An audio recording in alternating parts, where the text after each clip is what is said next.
Hey guys, welcome back to Beyond the Box Score, and I am your host Hayat. Today we're breaking down 4 college basketball matchups on March 9th, and this slate is really interesting because we've got conference tournament pressure all over it. We're looking at Alabama State versus Alcorn State in the SWAC Conference Tournament, Weber State versus Eastern Washington in the Big Sky, Detroit Mercy versus Robert Morris in the Horizon League semifinal, and Northern Colorado versus Montana in the Big Sky. No pretending to have a crystal ball here. This is pure analysis and opinion, no guarantees, no promises, just connecting the dots and seeing where the value might show up. Also, quick thing before we dive in, the channel just crossed 1,726 subscribers, which is honestly amazing to see, so thank you guys for that. The next goal is hitting 2K subscribers. And if you enjoy these breakdowns and the way we walk through the games together, hitting that subscribe button really helps the channel grow. Alright, let's get into it and start breaking down these matchups.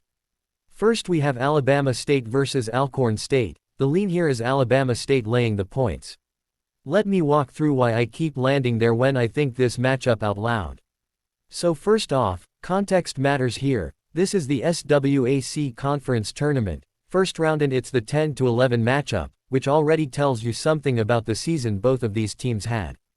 Alabama State is the 10th seed, Alcorn State is the 11th seed, and Alabama State won the tiebreaker to get the 10th seed. Both teams finished 7-11 in conference play, which honestly just screams middle of the pack chaos in this conference, and if you zoom out a little further, the overall records don't exactly separate them much either. Alabama State comes in at 10-21 overall. Alcorn State sits at 8-22 overall, so neither side has been dominating anybody this year. And when I step back and think about the conference picture as a whole, you've got Bethune-Cookman running away with it, but from 2nd to 11th place separated by 4 games. That's basically a giant traffic jam in the standings, which means these lower-seeded games can get weird fast because everybody is kind of in the same performance range. But if this matchup plays out the way I think it could, the defensive matchups and the glass are what keep pulling me toward Alabama State. Both teams have been fairly weak offensively overall. And when I start looking at the stylistic pieces, it's interesting because both defenses attack some of the things the opponent likes to do. For example, Alcorn State has the 3rd best three-point defense in the SWAC, and Alabama State's offense does rely on that perimeter shot quite a bit. They're 4th in three-point shot rate and also 4th in three-point distribution, and almost 30% of their points in conference play come from three-point range. So immediately I'm thinking, okay, if Alcorn State is the 3rd best three-point defense in the SWAC and they can take away that perimeter piece, that's a chunk of Alabama State's offense that could get disrupted. But then I flip it the other way and start thinking about what Alcorn State actually does offensively, and that's where things get interesting. They don't shoot a ton of threes, they're closer to the conference average there, and instead they live inside the arc. 52.3% of their points from 2-point range, which is the 3rd most in the SWAC. So they're clearly leaning into interior scoring and mid-range touches. But then you run that directly into Alabama State's defensive profile, and Alabama State is 3rd best at defending the 2-point shot. So if Alcorn State's offense is built around generating 52.3% of their points from 2-point range, and Alabama State is already 3rd best at defending the 2-point shot, one path I see here is that Alcorn State runs into a defensive wall in the exact scoring area they rely on the most. Now the free throw element is interesting because Alcorn State does protect the free throw line better defensively, and they also shoot slightly better from the free throw line themselves, but the flip side is they do not get to the free throw line at a high rate. So even though they're slightly better shooters there, the volume just isn't showing up consistently, which limits how much of a real advantage that becomes over the course of a full game. The real separator for me though, the piece that keeps connecting when I run the scenarios in my head, is the rebounding edge. Alabama State is 2nd in the conference in offensive rebounding percentage allowed, which means opponents just aren't getting second chances on them. On the other side of the ball, they're also 4th best in the conference on the offensive glass. So what that tells me is Alabama State can both limit second chances and create them. And if this turns into one of those typical conference tournament grind games where possessions matter and scoring isn't exactly flowing, controlling the glass can quietly swing the entire game. There's also the head-to-head reference point. Alabama State won the first meeting at home by 15. Now sure, that was at home and this is a neutral environment, but if you're asking me to imagine what a similar type of game looks like here, I don't think the gap disappears entirely. Even adjusting for the neutral floor, the path that connects for me is Alabama State still creating extra possessions, still defending the interior where Alcorn State gets 52.3% of their points, and still finding just enough offense around that perimeter presence where almost 30% of their points in conference play come from three-point range. So when I play that whole picture out, the rebounding edge, the interior defense against a team that scores 52.3% of its points from two-point range, the earlier 15-point result in the first meeting. The scenario that keeps repeating in my head is Alabama State grinding this out and pulling away a little late. I keep landing somewhere around Alabama State by 8 or 9 when everything lines up in my head. And yeah, that's why the lean here stays Alabama State laying the points. Alright, next one, Weber State vs Eastern Washington. The lean here is Eastern Washington -2. Let me walk through why that direction keeps connecting for me. So this game is on Monday, March 9, 2026, and when I look at the line Eastern Washington -2 favorite, that's a pretty short number for a team that's been trending the way they have lately. Weber State is actually playing pretty good basketball of late, they're 5-2 in their last 7 games. So this isn't a situation where they're stumbling into the matchup. They've found some rhythm recently, they've won games, and you can make a case they're entering with confidence. But when I start stacking the broader trends and conference profiles side by side, Eastern Washington keeps popping for me. They're better offensively efficiency-wise in Big Sky play and better defensively in Big Sky play than Weber State.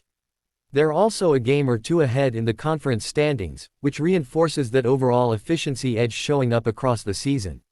So if this matchup plays out the way conference form has suggested, Eastern Washington is simply the more balanced team on both ends of the floor. Then you start layering in the recent trend data and it gets even more convincing. Eastern Washington has won 6 of the last 9 head-to-head against Weber State, so historically in this matchup they've been able to solve this opponent more often than not. And coming into this specific game their form is pretty wild. They're 8-1 straight up in their last 9 games and 9-1 against the spread in their last 10 games. That combination jumps off the page because it's not just winning, it's consistently outperforming expectations. So one path I see here is momentum continuing to carry Eastern Washington forward. When a team is 8-1 straight up in their last 9 games and 9-1 against the spread in their last 10 games, it usually means the underlying performance metrics are lining up well on both sides of the floor, and that matches what we already know about them being better offensively efficiency-wise in Big Sky play and better defensively in Big Sky play. There's also the tournament angle floating in the background here. Eastern Washington has a legit chance to win the Big Sky Conference tournament, and when I picture a team that could actually make that kind of run, this profile fits it. Balanced efficiency, strong recent form, positive head-to-head history, winning 6 of the last 9 against Weber State, it all starts to form a pretty consistent picture. Now Weber State being 5-2 in their last 7 games does create a scenario where they keep this competitive for stretches. If their recent form continues and they control tempo, you could absolutely see a tight game. But the thread that keeps connecting for me is Eastern Washington's overall efficiency edge plus that 8-1 straight up in their last 9 and 9-1 against the spread in their last 10. Those are the kinds of trends that often show a team peaking at the right moment.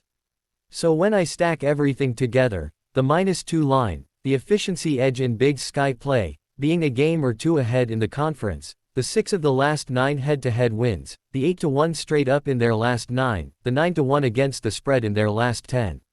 The scenario that keeps replaying in my head is Eastern Washington continuing that momentum and pulling this one out with enough separation to clear that number. Yeah, that's why the lean here sticks with Eastern Washington -2. Quick pause here for a second. If you've got an even one lean you like so far from these breakdowns, hit the like button. It really helps the video reach more people who enjoy college basketball analysis like this. And if you're new to the channel and like the way we're breaking down these games, Alabama State vs Alcorn State, Weber State vs Eastern Washington, Detroit Mercy vs Robert Morris, and Northern Colorado vs Montana, consider subscribing. We're pushing toward that 2K subscriber goal, and every single subscriber honestly helps the channel grow. Alright, let's get back into the next matchup. Next game we have Detroit Mercy vs Robert Morris. The lean here is Detroit Mercy plus 4.5. Let me walk through why this matchup keeps pulling me in that direction when I think through all the angles here. So this is the Horizon League semifinal, and the stakes are obvious right away because whoever wins this game will play the winner of Green Bay vs Northern Kentucky, and Northern Kentucky plays on Sunday. So when I'm thinking about this matchup, I'm also thinking about the path ahead in the Horizon League bracket because that's part of the pressure environment here. But focusing on the numbers in front of us, the market has Robert Morris minus 4.5 with a total set at 147.5. And honestly that spread already tells you the books see this as a competitive game.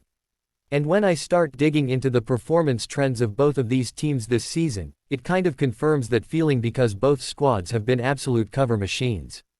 Detroit Mercy comes into this season with a 19-9 ATS record.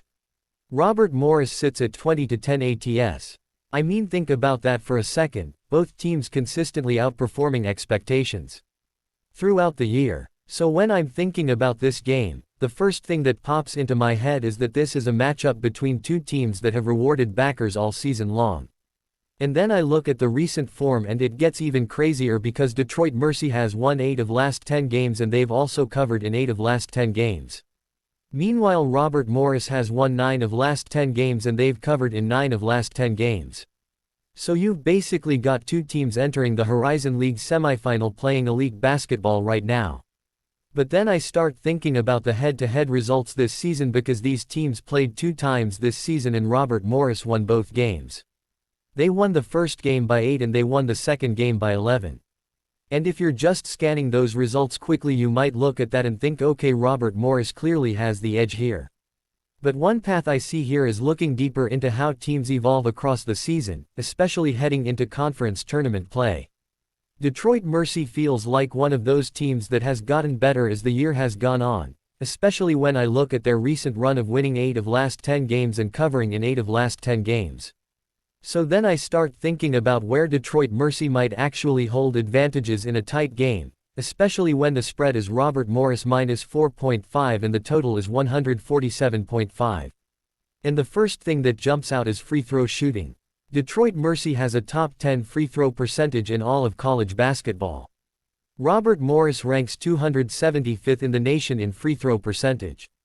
That's a massive gap when you're talking about late game scenarios where free throws decide whether a team covers a number or not. If this matchup plays out like a tight semifinal game in the Horizon League often does, those free throw opportunities become extremely valuable. Then I connect that with ball security because Detroit Mercy is very good at taking care of the ball and not allowing turnovers.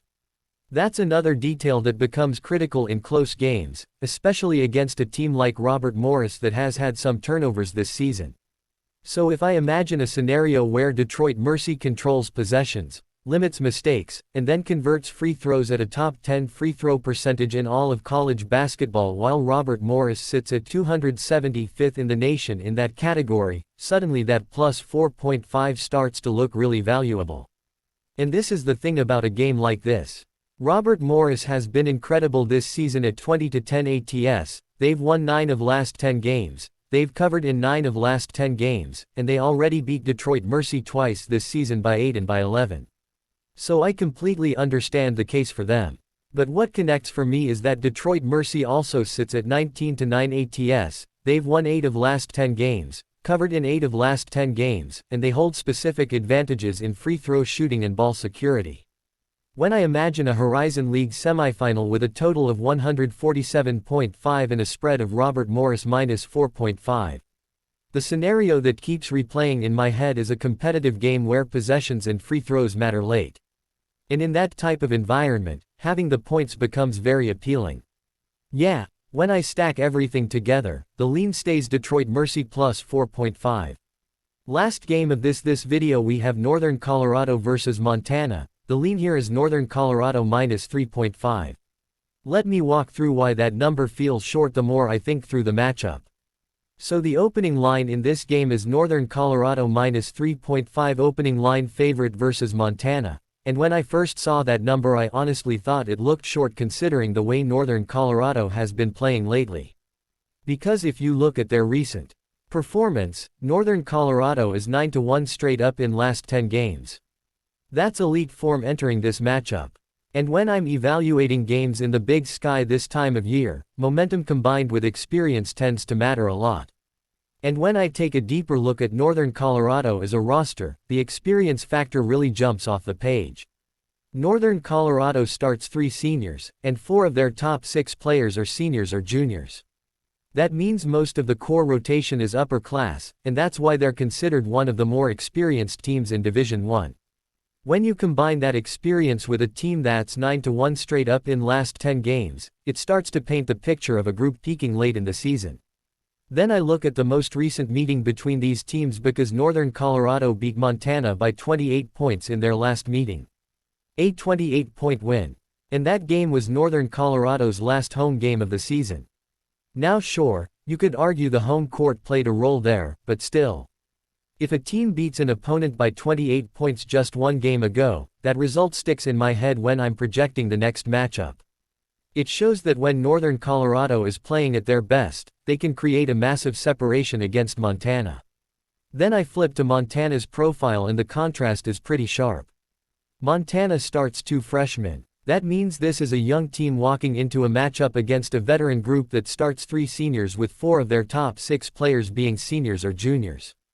And when I imagine a scenario where that experience gap shows up, especially in a pressure environment like the Big Sky tournament, it can really matter. Montana's recent form also raises some concerns because they're 3-6 against the spread in their last 9 and 3-6 straight up in their last 9. So while Northern Colorado is 9-1 straight up in last 10 games, Montana is trending the opposite direction. And when I zoom out to the broader Big Sky tournament picture, there's talk about contenders like Eastern Washington and Portland State. Northern Colorado is right there in that conversation as well, and this matchup feels like an opportunity for them to continue proving they belong in that tier. So when I imagine the game playing out, one path I see is the experience of Northern Colorado controlling the tempo against a Montana team starting 2 freshmen. Another path is the confidence factor from a team that just beat this opponent by 28 points in their last meeting. And then when I connect that with Northern Colorado being 9-1 straight up in last 10 games while Montana sits at 3-6 against the spread in their last 9 and 3-6 straight up in their last 9, the gap starts to feel wider than the -3.5 number suggests. And that's really what keeps bringing me back to the same conclusion here. The experience edge with 3 seniors starting, the rotation where 4 of the top 6 players are seniors or juniors, the 9-1 straight up in last 10 games. And the previous 28-point win over Montana in their last meeting, which was Northern Colorado's last home game of the season. When all those pieces line up, the scenario I see most often is Northern Colorado creating enough separation to clear this number. Yeah, the lean sticks with Northern Colorado -3.5. Alright, that wraps it up for all 4 matchups on March 9th. Alabama State vs Alcorn State, Weber State vs Eastern Washington, Detroit Mercy vs Robert Morris, and Northern Colorado vs Montana. As always, this was analysis and opinion only, nothing guaranteed, just me working through how these games might play out if the situations line up the way they look on paper. Now I want to hear from you guys. Drop a Z in the comments and tell me which matchup stood out the most to you tonight, or if you're seeing one of these spots differently. I always like seeing how other people read these games. And if you enjoyed this breakdown and want more college basketball deep dives like this, make sure you like the video and subscribe to the channel. We're pushing toward 2K subscribers and every single one helps keep Beyond the Box Score growing. More breakdowns coming soon, same raw format, same thinking out loud style, and a lot more college basketball.